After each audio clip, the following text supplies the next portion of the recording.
आप सभी ने फिल्म दंगल ज़रूर देखी होगी और जिस तरह से वहाँ पर गीता बबीता ने अपने दांव पेच दिखाए थे, वैसा ही अगर कानपुर की बात करें तो यहाँ पर भी दंगल हो रहा है। और ये दंगल बहुत ख़ास है। ख़ास इसलिए क्योंकि ये 2 साल, 4 साल, 5 साल पुराना नहीं है, बल्कि ये दंगल है पूरे 300 साल से भी ज़्यादा पुराना। आप देख सकते हैं कि हमारे यहाँ पर गीता बबीता ही मान लीजिए आप इनको, हालांकि ये जो पहलवान है, महिला पहलवान है, इनके नाम अलग हैं लेकिन दांव पेच वही हैं। और इसकी खास बात है, खास बात ये कि एक ऐसा दंगल है जहां पर महिला पहलवान भी आती हैं, जहां पर पुरुष पहलवान भी आते हैं। और जिस तरीके से यहां पर धोबी पाट से लेकर अंधाव देखने को मिलते हैं वो अपने आप में बहुत बड़ी बात है। और सबसे बड़ी बात यह है कि इस दंगल में जो लोग पहले आ चुके हैं उसमें रानी लक्ष्मीबाई का भी नाम है, नानाराव पेशवा का भी नाम है। और इसकी पूरी जानकारी देने के लिए हमारे साथ प्रबंध समिति से जितेंद्र मौजूद हैं, उनसे बात कर लेंगे। जितेंद्र, इधर आ जाइए सबसे पहले और ये बताइए कि इस दंगल की सबसे ज़्यादा खासियत क्या है?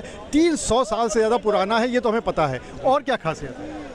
सबसे बड़ी चीज़ तो यहाँ पर एक प्रमुख खास बात ये है कि यहाँ पर महिला पुरुष पहलवान आपस में लड़ते हैं। ये आपको कहीं देखने को नहीं मिलेगा। जो आप दंगल मूवी की बात करते हैं, ये दंगल मूवी जो सीखी गई है वो यहाँ से ही इसकी स्टोरी ली गई है। क्योंकि दंगल मूवी के डायरेक्टर जो थे वो यहाँ पर बाबा के दर्शन करने कभी किया करते थे, तो उन्होंने ये कुश्ती जब यहाँ पर देखी उसके बाद ही दंगल मूवी यहाँ पर बनी है।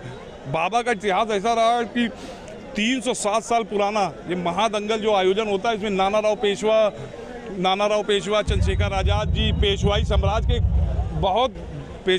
के बहुत राजा महाराजा यहाँ पर आया करते थे और जो अपनी कुश्तियों की आजमाइश यहाँ पर किया करते थे। अगर हम बात करें इस बार की कुश्ती की, इस साल की कुश्ती की, तो हमने सुना है कि कुछ खास पहलवान भी यहाँ पर आए हुए हैं। किस तरह के खास पहलवान आए हैं और कहाँ से आए हैं? अब की हम लोगों ने पूरे देश और विदेश से पहलवान बुलाए हैं। नेपाल से भी पहलवान आता है और सहारनपुर, पंजाब, हरियाणा, मतलब प्रदेश के कोने कोने से सारे पहलवान रहते हैं। इस बार नकाब पोश पहलवान, एक अलग टाइप का पहलवान यहाँ पर आया है जिसको जंजीर में जकड़ के लाया जाएगा। उसकी कुश्ती हम लोगों ने 1 लाख 1 रुपए की रखी है। उससे जो भी पहलवान जीतेगा उसको हम लोग 1 लाख 1 रुपए का इनाम देंगे। और एक मासूम अली पहलवान है सहारनपुर से, हिंदू मुस्लिम एकता का प्रतीक भी देंगे हम लोग उससे। तो क्या ये जो मुस्लिम पहलवान आपने बताया, क्या पहली बार 300 साल के इतिहास में ऐसा हो रहा है कि मुस्लिम पहलवान यहाँ पे आए हैं? पहले बहुत पहले लमसम 30 से 35 साल पहले आते थे। 30 से 35 साल बाद ये प्रथा खत्म हो गई थी, लेकिन उसके बाद हम लोगों ने दोबारा इस प्रथा को इस साल से ही तैयार किया है। तो ये जो नकाब पोश आप बता रहे हैं, ये कहीं ना कहीं हम लोग टर्मिनेटर देखा करते थे WWF में, उसी से कहीं ना कहीं रिलेट करते हैं। बिल्कुल ठीक बात है।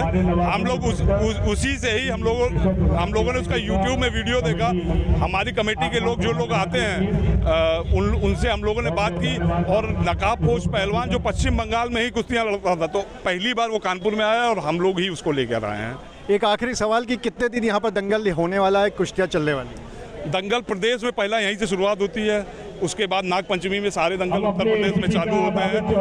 और ये दंगल एक ही दिन होता है। सावन के 5 सोमवार होते हैं तो तीसरे में होता है, 4 होते हैं तो दूसरे में होता है। तो यानी यहाँ पर एक ही दिन दंगल होता है और दंगल बहुत खास है। और अब दंगल में जिस तरह के दांवपेच हैं वो तो आपको देखने को मिल ही रहे हैं। और सबसे बड़ी बात यह है कि इस बार का जो दंगल है वो भी खास है, और ख़ास इसलिए क्योंकि यहाँ पर आया है नकाब पोश पहलवान। हम लोग कोशिश करेंगे अगर उसको दिखा पाएँ, और जो भी उसको हराएगा उसके लिए 1 लाख रुपये का इनाम रखा गया है। अनुराग अग्रवाल, TV9 कानपुर।